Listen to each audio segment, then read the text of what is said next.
Hello. Hello. Welcome back to All That Work for Nothing. Long time no see. I know. We need to get better at uploading, but at the same time, we have jobs. We have lives. It's the holidays. It's the holidays. We had family here for 2 weeks. Well, friends and family. Chosen family. Yeah. The people we wanted here, for the most part. Also, we're still reeling from the election. It's been quite the ride so far, and shit's going down. Yeah. And we're yelling timber. It has been quite the crazy 6 weeks. It really has, right? Yeah. It's been crazy.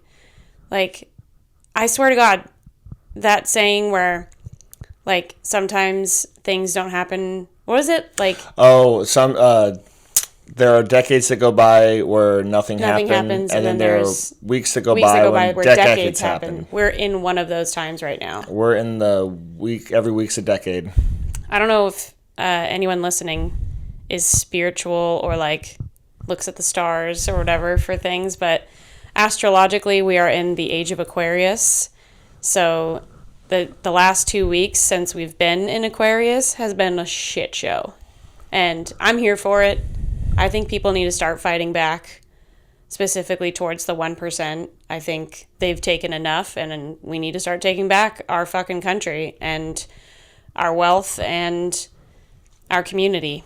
Seems like there's enough folks out there that believe what we believe, so hopefully we can just get them to listen to the podcast. This looks like Mickey fucking Mouse. Oh, shit. What the hell? Oh, my God. Oh, my God, he's watching. We can't go a single episode without Disney. I don't know. I don't want Disney in here. They are following us. They are 100%. He's like, shut your mouth. What were you saying about the 1%? Anyways, welcome back to All That Work for Nothing, where we have been working. We've been doing all that work. I don't want to say for nothing, but... Well, we'll see how it turns out. We've been doing lots of work. So this is going to be part 2 of our Reagan series. This will also be our last and final part. And most likely, this will be probably our last episode of the year. And then we will see you next year. It's going to be crazy. I'm excited to see what happens, but I'm also terrified. Yeah, I'm just trying to keep my expectations to a minimum. I mean, yeah, that's probably good, but, like, if crazy shit is already happening now before the Cheeto has taken office... The Cheeto burrito? Then I can only imagine what's going to happen after he gets in. Well, we'll be here for it. No matter what. For better or worse. For better or for worse. Apparently we've married America. The Constitution. We're legally married to America. We're thinking about getting divorced, but we'll see. Mm-hmm. We might have to... we're going to go and check our options, I guess. Yeah. Try to get, health care, sick leave. That'd be nice. Wouldn't it be funny if, like, there was an app for countries and then you could swipe left or right if you want to move there? And it gives you all the information and pictures of the countries. Yeah, and it's like Tinder. Yeah, exactly. And they can match with you. Like, yeah. You matched with Switzerland. Yeah, because Switzerland also has a Tinder, and it's like swiping over. Well, Switzerland technically would have to match with everyone.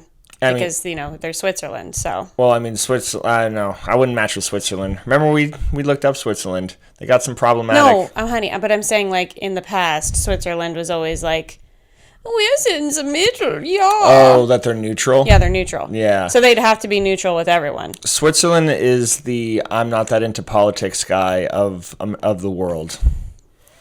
Where they're like, oh, no, you actually got some problems. A lot of people are finding that to be like a super red flag nowadays. Not that into politics. Anyways, we need to get into this. So we're going to be talking about apartheid, and specifically America and Reagan's relationship to apartheid. And we're going to talk kind of more about what that means, but that is going to be our topic for today. So we're going to be talking outside of American history, and American history is Doriel and I's, I'd say, it's the area that we have the most expertise in. So now we're going into African history, which is a area of study that I have very little expertise in. But we're going to do our best, and we are going to try to give an accurate story and a message that kind of keeps with the themes that we've been talking about the last few weeks. If you've been following the news, you may have heard apartheid mentioned in connection with Israel and the Israeli regime and their apartheid that has been placed on Palestine, particularly Gaza. We're not going to go too far into that today. There's just too much information. If you want more information about how they compare, Al Jazeera Plus, weirdly enough, has a great video on it. It's so funny that like when I was growing up, Al Jazeera was basically like the network of the devil.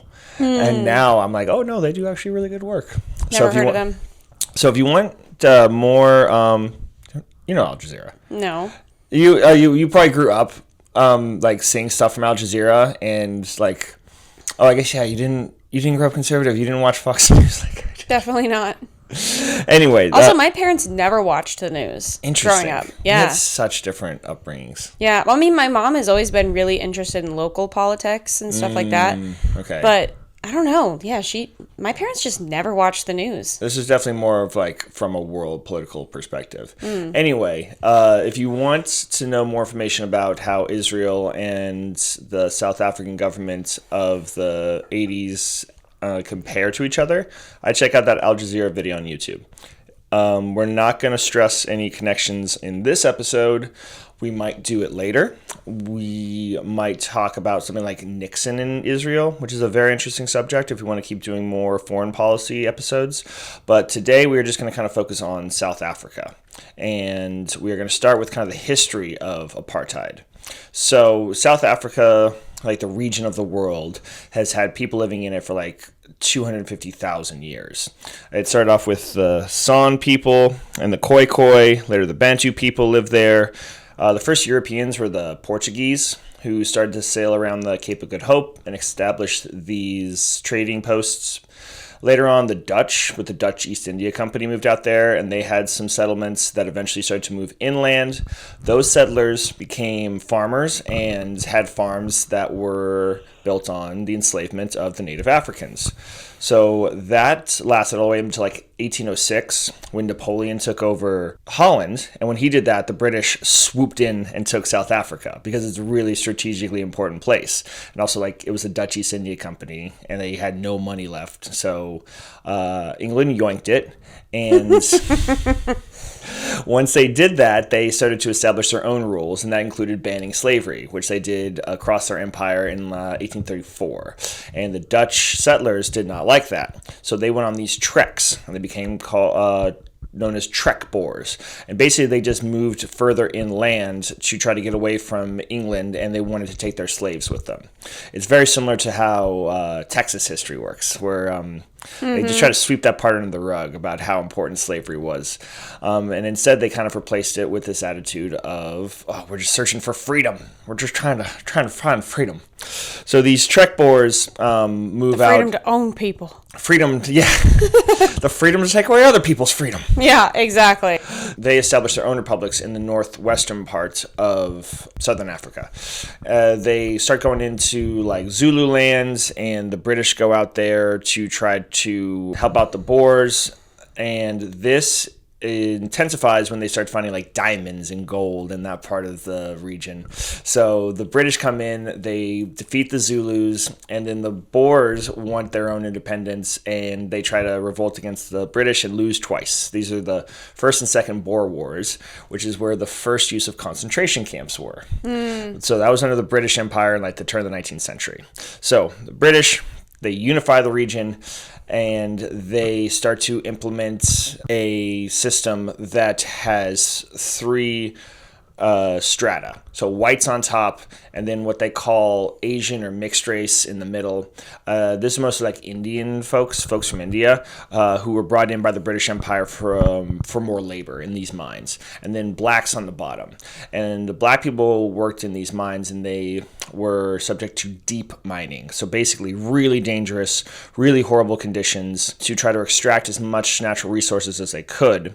And what happened is instead of slavery, they replaced it with basically a taxation slavery. They put heavy taxes on the black people.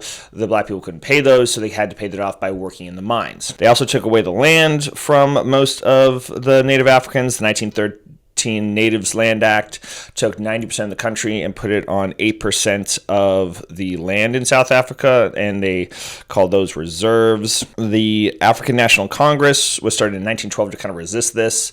Basically, you had these like pamphlets, almost like passports, called passbooks, that you needed to get around South Africa if you were black, and they burned those in protest and a lot of nonviolent resistance, right? All the way up until 1948. So things didn't get better. Black people's conditions worsened on farms, they worsened in the mines. In 1948, though, there were two parties that were running for election. The Union Party had this commission called the Reagan Commission, which looked into the future of South Africa and what they should do with the black population. And they said that the South African economy, in order to keep growing, needed a well-educated black population to serve as a subordinate labor force. So they were kind of like diet racism. Gotcha. They still wanted a white superiority society, but they wanted resources to go towards making a more educated workforce in order to take their economy into the 21st century, into the second half of the 20th century. The National Party, a right-wing party with very, very strong religious feelings. Wait, the National Party was the right-wing party? I know, right? Weird. These folks are the most unoriginal, I swear to God. They had the Sauer Commission, and the Sauer Commission basically said everything the Reagan Commission said was wrong, and that what you needed to do is you needed to implement a system where black and white people were separated as far as possible. And this is where you get apartheid, which is an Afrikaans word for apartness. And Afrikaans is kind of a mixture of Dutch and English that is spoken by the Boers, by the white settlers of South Africa. Apartheid is implemented in 1948, and they have the same sort of like mysticism and myth-making about their settlers that we had about the West and cowboys. So these Trek Boers who had these small farms in the 19th century, buoyed by slavery, kind of get this mythicized status in South African society. And the connection between like this past, present, and future, all with whiteness as sort of a purifying kind of force that's connected to like godliness. So they really, really like hammer this home, and they attempt to make it that black people and white people live as different of lives as possible. So they ban interracial marriage. Gross. They restrict the movement of black people. They also only will teach languages in English, Dutch, or Afrikaans. They won't teach anything in native black languages. Black people are only educated to do manual labor, menial tasks. They were considered visitors when they went to cities, temporary visitors. They had to have permission to be there, and if their task was done, if whatever they were there for, their business was done, they had to go back to the reserves immediately. And here's a quote from the South African Bureau of Racial Affairs. "Surplus natives in urban areas should be returned to their original habitat in the country." And then it kind of goes on to talk about once their business is done and kind of like why this is implemented and stuff like that. And you can kind of see by the language there, first off, surplus natives. So like they're kind of like almost like a tool or some other sort of like equipment. Should be returned to their original habitat. It's like their animals. Habitat. So, That's disturbing. So you can kind of get where this is going. Resistance to this started almost immediately. Mostly the three big groups that resisted amongst the Native Africans were the Communist Party, the African National Congress, and the Pan-African National Congress. And they all started with nonviolent protests in the 50s and things like that, which of course were cracked down on brutally by the South African regime. And the Communist Party was banned in 1950, and basically any sort of anti-apartheid movement was directly connected to communism. Right. Because they knew that would help get international support by the British, by the Americans, by these larger international powers. So the ANC and the PNC were banned in 1960 after the police massacred protesters. This radicalized the movement, and it radicalized people like Nelson Mandela, who I think eventually blew up a police station and things like that, and sort of took a more militant stance against apartheid. And then that's why they were sent to jail in 1966. And they couldn't really get them on anything, but what they could get them is advancing communism. So they got them on advancing communism charges, and I think Mandela was sentenced to life in prison, and so he had to go work hard labor in prison until he was released in the 1990s. Yeah. So he was in prison for a long time. Yeah, so long that people thought he was dead. Yep, I remember. Yeah, they call it the Mandela effect. Yeah, that's where it comes from. So after those movements were put down, student protests rose across the country, and they became part of the Black Consciousness movement. And then I think you were going to tell us more about the Black Consciousness movement. I was. The Black Consciousness movement, which you just brought up, it was started by two South African students, a 23-year-old Steve Biko, I think it's Biko. Yeah. And 25-year-old Barney Pityana, which is another one that I probably said completely wrong, but I'm sorry, in 1969. It was inspired by the Black Panther Party, which formed just 3 years prior to this. We're going to see that at the end of this goes full circle. So the Black Consciousness movement was inspired by the Black Panther Party, and the Black Panther Party was also inspired by something they do later. Okay. And so it kind of just goes full circle. It's really cool. I had a lot of fun researching this. That's great, baby. So they were pulling from the foundational principles of Black pride, educational liberty, and community organizing. So Barney was from the second largest province in South Africa in the Eastern Cape and entered law school in 1966 in the historically Black University of Fort Hare. Barney was a founding member of SASO, or SASO, South African Students' Organization to promote Black consciousness and self-determination, SASO, and implemented a chapter into his school. Steve was the founder of SASO and was campaigning around the U.S., motivating students to rally and create exclusively Black student governments on their campuses. Steve grew up in a town roughly 300 miles south of Cape Town in a politically charged family. His father, a police officer, died when he was only 4 years old, and his mother was a domestic worker at a hospital and was a powerful force in his life.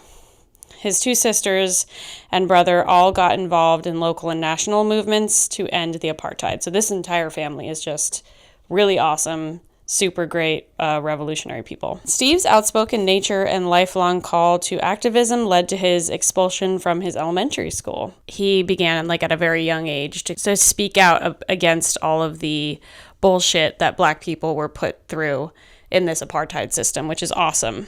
So both men were heavily influenced by the movement started by Nelson Mandela decades prior, where he laid the groundwork for Black South African youths to form a more intentional activism.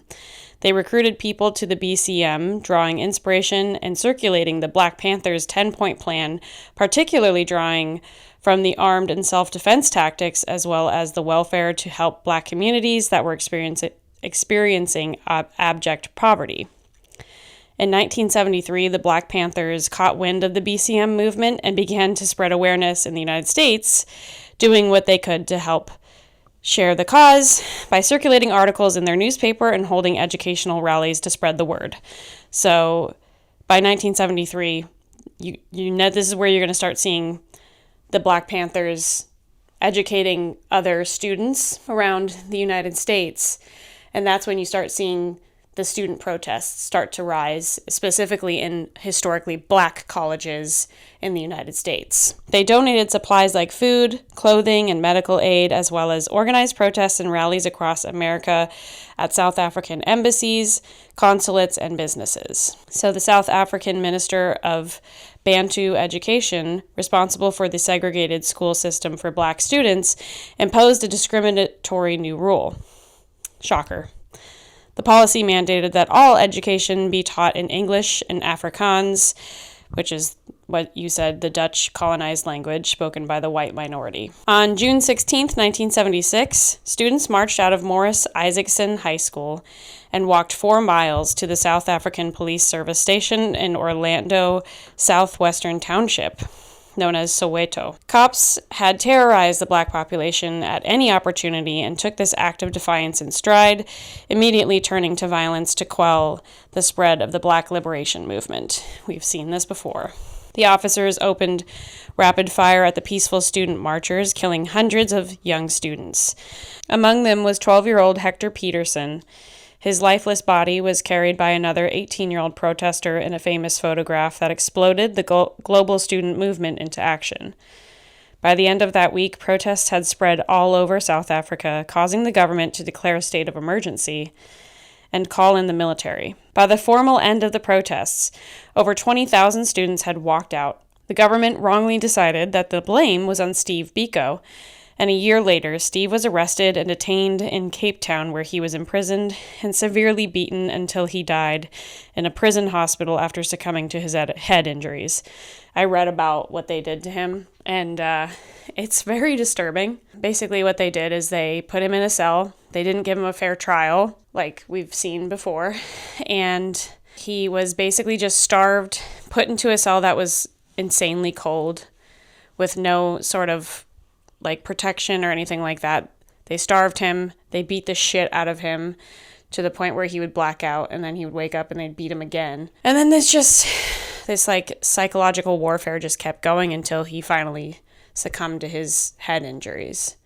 And it's a really sad thing to read about. So they weren't really even trying to get information out of him. They were just trying... Well, they just used him as a scapegoat, like we've seen in so many other revolutions, if you will. Yeah. So they were just trying to punitively beat him. And I think it was more so just, I think it was, they used him as, hey, this is what's going to happen to you if you guys, try to reform some kind of initiative to get us out of the status quo, which is the apartheid. So he was used as a cautionary tale for other South Africans who were tired of what they'd been growing up in and what they'd been living in. After his death, along with the circulation of the disturbing image, many students across the United States began a movement very similar to theirs, finding camaraderie in the fight for racial justice and equality, putting more pressure on the South African government to end the apartheid. The student government was fueled by the HBCUs, who had historically been active against similar issues in the U.S., and much like the student protests for divestment from Israel today, they demanded the same divestment of billions of dollars of investment to South African companies with a goal to significantly cripple the economy. They disrupted speeches given by South African politicians, they barricaded schools and other businesses, they sent letters of solidarity to South African activists, raised money for the ANC, the African National Congress, and organized concerts and other events to benefit them. So we're seeing all of the same thing today. They built replicas of the shanty towns black South Africans were forced to live in and gained a lot of media coverage. They went all out. Wow. They did the exact same thing with the They built a replica pro-Palestine. I guess that was the tents, huh? They were in the tents, yeah. Yeah, Okay. HBCU students formed a national coalition to better coordinate student activism against apartheid and raise awareness across all campuses. Other campuses followed suit. The University of California formed the Campuses United Against Apartheid, and Washington University, founded Action Against Apartheid. These coalitions organized impactful nationwide protests like the boycott of South African goods and lobbied the government to impose economic sanctions on South Africa. I wanted to focus on one specific school and what they did and what it looked like. And I thought Columbia University was perfect because they're also at the epicenter of the pro-Palestine movement that we're seeing today with student movements and all that. And we covered them before back in 1968. We did, yes. So we're checking in on them. Columbia really likes to be the leader of the movement to divest funds for apartheid and for, senseless violence. Back when I was conservative, Columbia University was like only second to Berkeley in terms of colleges we hated. Why did you hate Berkeley? Oh, because they're like Berkeley's very liberal. Back when we were conservative. Sorry, you were saying conservative. I thought for some reason I was thinking about when you went to SDSU, and I was like, why would you hate Berkeley? But yeah. Yeah, no. Because of your conservatism.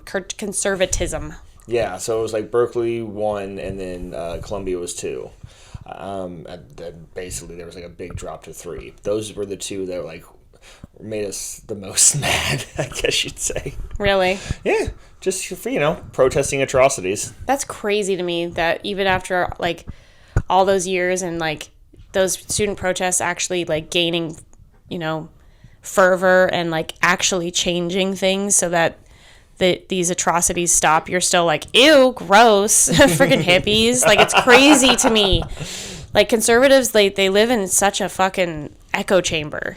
I know. We've studied all these college protests, and they're like undefeated in terms of like being on the right side of history. Absolutely. And we're still like, ugh. Well, I'm not conservative, so not we. Conservatives are still like, ugh, God, can't you just shut up? God, stop trying to like care about people. It's fucking annoying. Ugh, pick-me's. Ooh, death. Whatever. We're all gonna pay taxes and we're all gonna die. Yeah. Fun. Anyways. They were a cuddly group. So, like I was saying, Columbia University, they were the epicenter of the anti-apartheid movement in the United States. So on April 4th, 1985, students blockaded Hamilton Hall, renamed Mandela Hall for Nelson Mandela, which we saw again this year. Or no, yeah, it was this year. Oh my God, this year's been crazy. I was like, oh wait, no, it was last year. No, it was this year. It was this year. It was this year. The Coalition for a Free South Africa was founded in 1981, with its main goals being education and mobilization against apartheid, and was made up of students, alumni, faculty, and staff. On March 25th, 7 students in the coalition began a fast in protest of Columbia's South Africa-related investments. When these students met with Columbia admin a week before the planned blockage, they were told to keep fasting.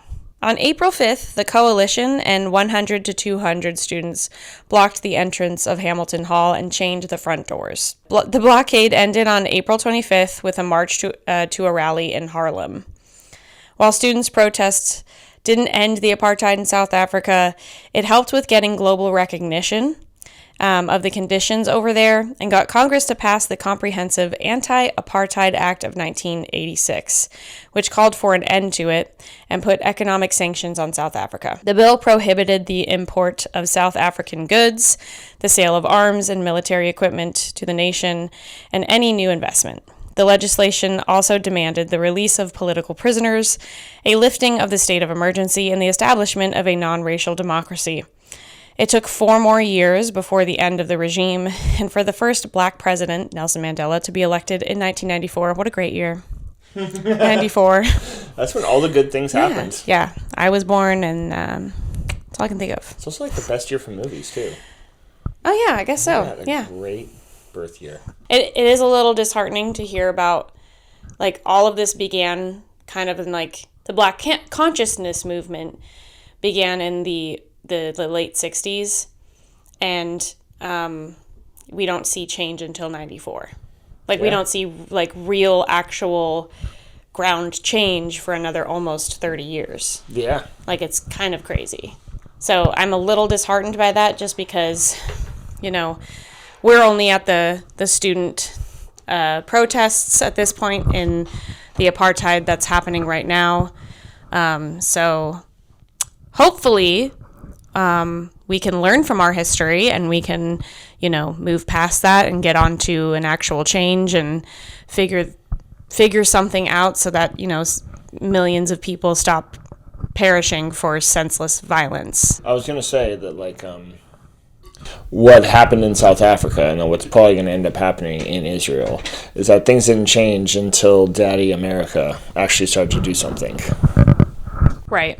So, like, it takes a minute. And also you have to realize, too, that after the legislation is passed, there's still a huge waiting period. Yes. You know, there's a lot that needs to be undone and a lot that needs to change, and it can't just happen overnight. Yeah. Unfortunately. And then that's just kind of the political aspect, because South Africa still is really struggling with fixing its entrenched economic problems. Right. That are left over from the apartheid government. But I'm sure all of you out there are asking, where is the Reagan? We showed up for the Reagan. So we will give you the Reagan. We're going to go back to... And it's going to be the good glossy Reagan, right? Oh, he's the Reagan where they put gloss. Vaseline on the lens and then turned up the brightness to 11,000 so that he looked like an angel. Quick aside, yes, we're going to go full Dennis Quaid Reagan. Quick aside on Dennis Quaid. Do you know that he got divorced from Meg Ryan because I guess he cheated on her a bunch of times? Dennis Quaid? Dennis Quaid. He was with Meg Ryan. I'm pretty sure he does not deserve her. I know, right? She is a national treasure. He was with her in the late 90s too, at the height of her powers. Disgusting. You know what? It makes a lot of sense that he's a conservative because he sees women, and specifically powerful women, as threats to his pee-pee? Thank you. A threat to his manhood, which it's not a threat to his manhood. He's just an idiot with a small pee-pee. So we're going to go back to Reagan in 1965 when he was running for governor.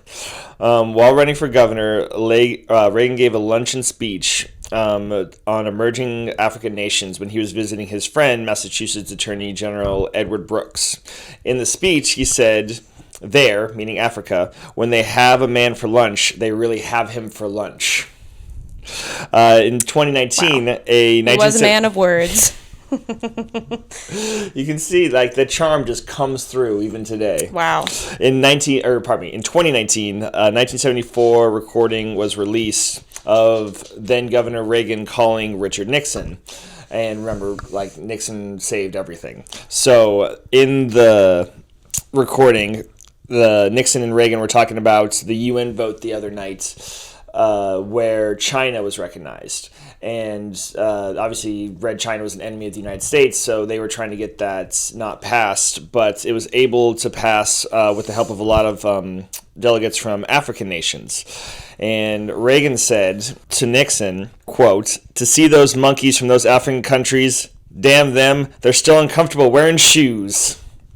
And then Nixon laughed uproariously and then repeated this to, I think it was Ehrlichman, his chief of staff, or one of the other assholes on there. The question of Reagan's racism is often kind of a confused one. I think people will either kind of frame him as the legit devil, or they'll try to play off his racism and either say that is, he was just a man of his time, or they'll point to things like him boarding his teammates, which we saw in the movie, right, who weren't allowed to stay in certain hotels when his football team went on the road. They'll point to those things and kind of say he couldn't possibly been racist, or they'll say that he had some other sort of friendship with other black men in America. And that's not exactly how this all works. So Reagan's racism is on a spectrum.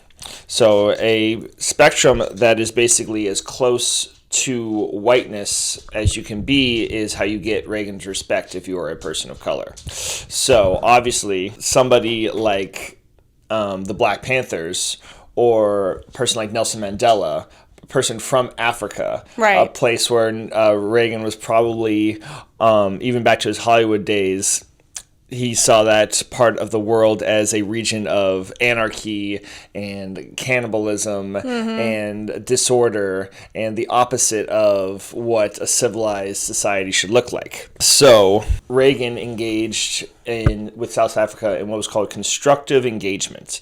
Basically, he thought that the only way to limit the oppression in South Africa was to maintain a close relationship with the white racist government. And this had a lot to do with South Africa's position in the Cold War, because Africa in the 70s became a crucial part of the Cold War because I think it was Mozambique started to turn into a more left-leaning government, and that was attacked by South Africans and other allies of the West. And it eventually got to the point where Cuba sent about 30,000 troops in order to back up Mozambique and their rebellion. So Ford strongly supported the South African government. Carter, while he openly said he was against apartheid, also supported the South African government, did nothing in divestment, did nothing to stop the sale of arms. And Nixon doubled down on this, basically. And Not surprised.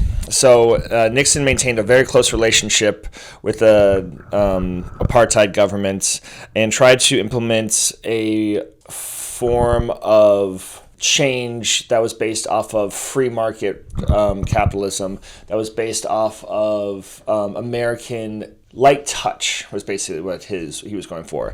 And what he wanted to do is implement something called the Sullivan Principles. And that was from a guy named Leon Sullivan, who was a civil rights leader, a pastor, and a board member of GM.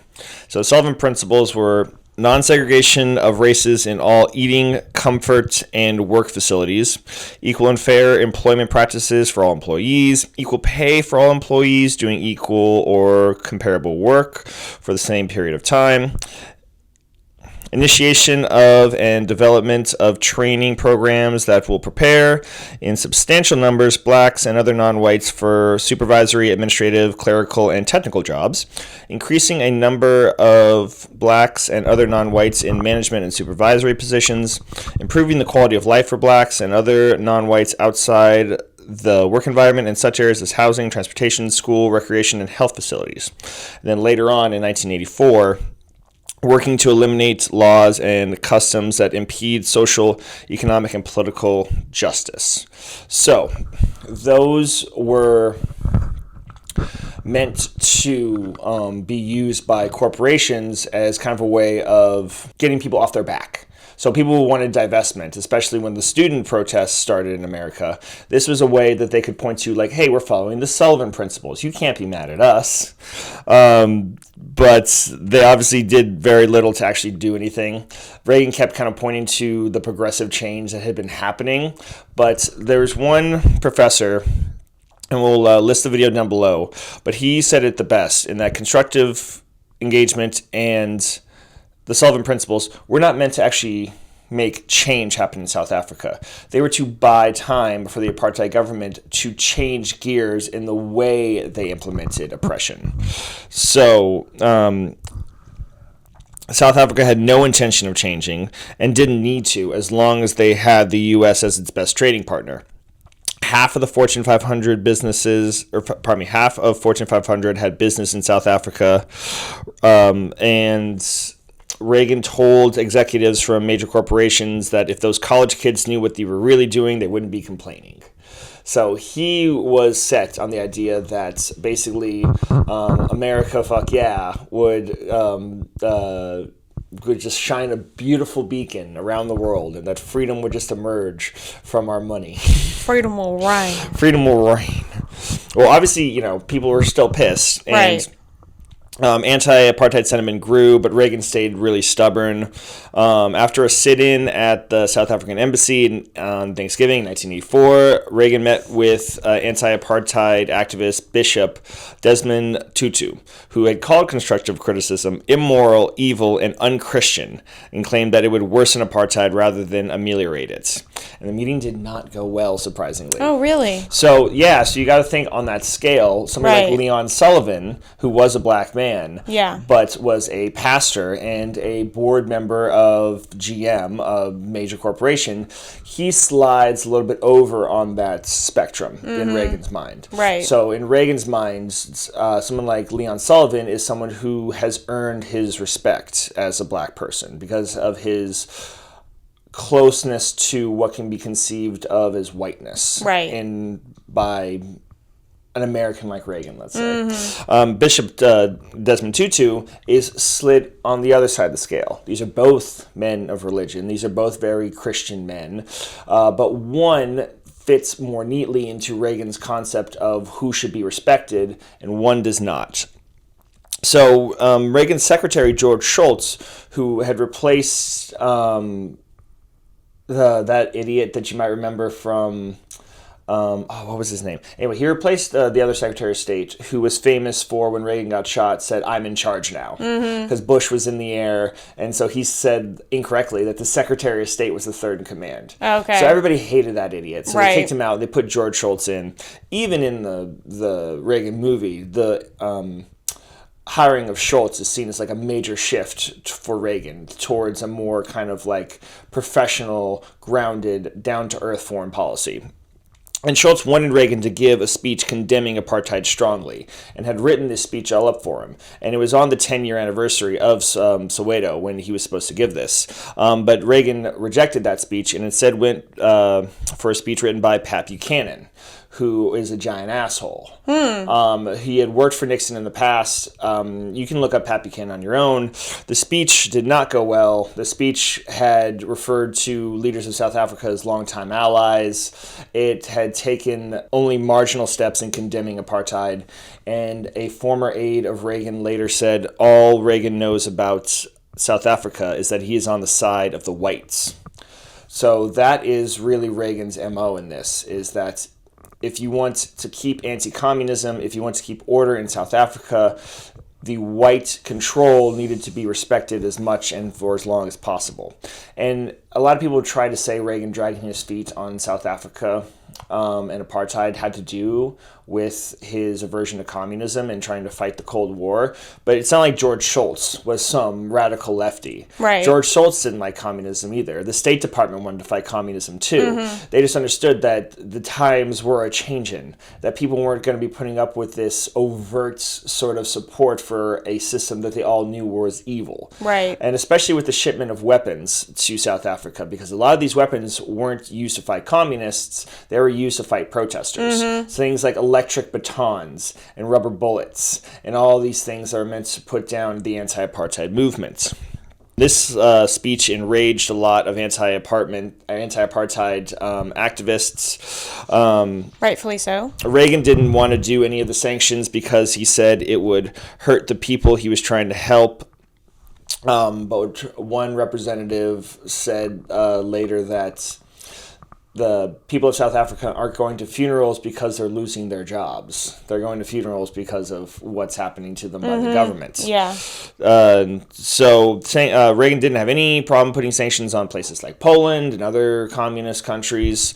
So he clearly was dragging his feet for other reasons. But he could tell that he was losing ground, so he made an executive order that put sanctions on South Africa for smaller things like the sale of computers. He avoided the major industries, though, which was agricultural sanctions and sanctions on mining. So the 1985 anti-apartheid bill died in the Senate, but in 1986, a weaker anti-apartheid bill, the one that you mentioned that stopped future investment in South Africa, it also stopped any planes from landing in American airports. It was stronger than what Reagan was proposing, but weaker than the 85 bill, which was basically a complete end of trade with South Africa. If you want to learn the nitty-gritty parts of this bill, the Congress Project is a fantastic resource.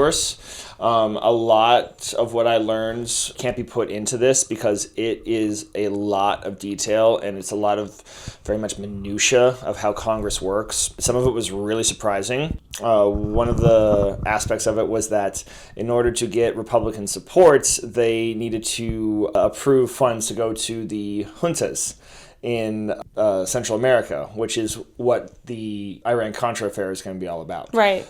Which is hilarious because there was a lot of Republican opposition to helping the African National Congress because they thought that this would go to communist terrorists. So they didn't want money for those communist terrorists, but they didn't want money for those terrorists, but they wanted money for a different kind of terrorist. Right. The terrorists that they liked. Also, the Democrats controlled the House, so that bill kind of moved through the House very quickly. It only had like a handful of amendments. When it got to the Senate, it became just a complete shit show and everybody wanted to say their own piece and they all kind of had this same mixture of, well, I hate apartheid, X. Y, Right. Z. I don't want communist. I don't want our trade to be affected. I don't want this. I don't want that. But the Republican leadership really kind of understood that they were in trouble in these 86 midterms if they didn't have like kind of a unified front on how they were going to approach apartheid. Right. They couldn't have some Republicans saying one way and some Republicans saying the other way.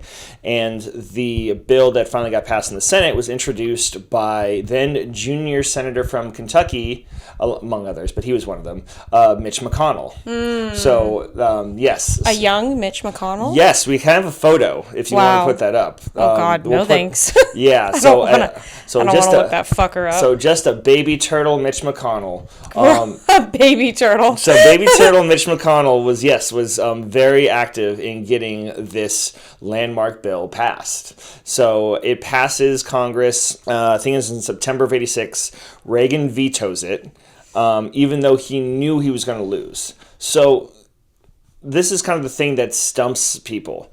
Like, Reagan was not stupid. He knew what was going on. He knew that politically it would be better to have support for this anti-apartheid movement for his party in 1986, and you not do well in 1986. He understands that it's not going to affect his ability to fight communists in the region. He just wanted to be right, and he just wanted to be stubborn. And he did it because his worldview was that supporting the white government was what was best for the people of that country. And you really can't look at it almost any other way. No other way really makes sense of why Reagan would veto this and take a giant L, because he does. The House overrid the bill 313 to 86, and the Republican Senate overrode the bill 78 to 21. Wow. So he got absolutely demolished.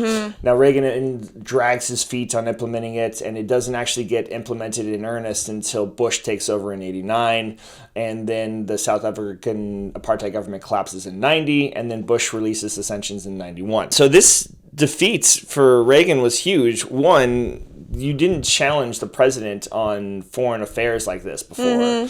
You didn't override a veto when it came to foreign policy if you were the Congress. So it was a major kind of defeat for Reagan, and it's kind of preceded a very, very rough second term for him. So Reagan's approval ratings were at or near 60% for basically almost 3 years before this. And after he had his veto overridden, a few months later, they lost the midterms in 86. Then it's Iran-Contra, and his approval rating doesn't go back above 50 until the last month of his presidency. So I think it's important to note that Reagan was one of the most popular presidents in American history at the time. Reagan was somebody who was liked by both Republicans and Democrats. But that doesn't matter, because you can get the actual most powerful branch of government to do what people want to do if you really, really, really try. So that's the way this is supposed to work. It doesn't matter how popular the president is. The Congress is the one who kind of like sets the tone. Yeah. And the Congress is the one who, when people are fed up with supporting something like apartheid, they can tell a president as popular as Reagan that they're wrong when they're being objectively wrong. Right. You need to look at Reagan's actions even more than his words. Absolutely. Those racist quotes that I said in the beginning are one thing that you can point up, but that doesn't prove anything. I mean, honestly, we live in a world of racist quotes now. There's racist quotes that we're wading through on a daily basis. Yeah. You can't really use that as a measuring stick for a person's prejudice. You have to look at their actions. And this action is one of the most obvious cases of a president full-throatedly supporting white supremacy that we've seen, at least going back to before the civil rights movement. Right. So you need to be conscious of that. So like we talked about last week with Reagan's actions in a very domestic sense, Reagan continued that support of white supremacy and looking at the world through a spectrum of whiteness being on the side that deserves respect and everything that could be categorized as not white on the other side that did not deserve respect. So that is Reagan's approach to apartheid, and that's how I think that we should be looking at it now. We need to look at this not as like a Reagan did this because South Africa is an ally or that he hated communism and stuff like that. This is part of the same pattern that we've seen from Reagan as a leader, Right. that white supremacy was what dominated a good chunk, at least, of his decision making. Yep. You also see him dragging his feet with the AIDS epidemic, and obviously we know how he felt about the LGBTQ community. He is a very controversial figure for a reason. So when you look at him, you have to look at all of the sides of him. You can't just look at the biggest hits, as the Reagan movie so famously did. And also, scooting over things like the Iran-Contra thing. Oh, that was a silly little thing that happened. No, that's a huge, huge issue that caused so much mayhem and destruction and senseless violence. And we need to start holding the people that are in power, especially at a local government level. We need to start holding them accountable. Like, we are the people who give them power, not the other way around. AIDS is a great example of the same sort of spectrum that Reagan applied, because he didn't really start coming around at all towards AIDS until his, best buddy Rock Hudson came out as having AIDS. Exactly. Somebody that he could respect, right? Yep. Somebody that he saw as basically a human being. Mm-hmm. And you see that with conservatives time and time again. It's not going to happen to me until it does, and then when it does, all of a sudden I care and I want that change, but only for me, not for the millions of Americans and people around the world that also experience this horrible hardship. And I think it's so important today because we're coming off of an election that was seen as a complete conservative victory. 1984 wasn't a complete conservative victory in the same way, but it was a full-throated endorsement of a Reagan presidency.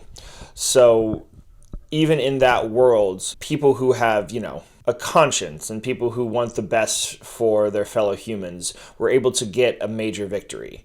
So I don't want people to lose heart because we might live in a conservative world now, but 80s Reagan America is probably a place that we wouldn't even be able to recognize or comprehend. So I don't want people to think that they're powerless, because I don't think we've had a president be as popular, really, as Ronald Reagan. People could put pressure on their representatives and their senators back in 1986 to defeat somebody as popular and powerful as Ronald Reagan. We can do that again. Well, if Bill Clinton would have kept his pee-pee in his pants, he would have been a very close contender. He was popular. Side. He was popular too, yeah.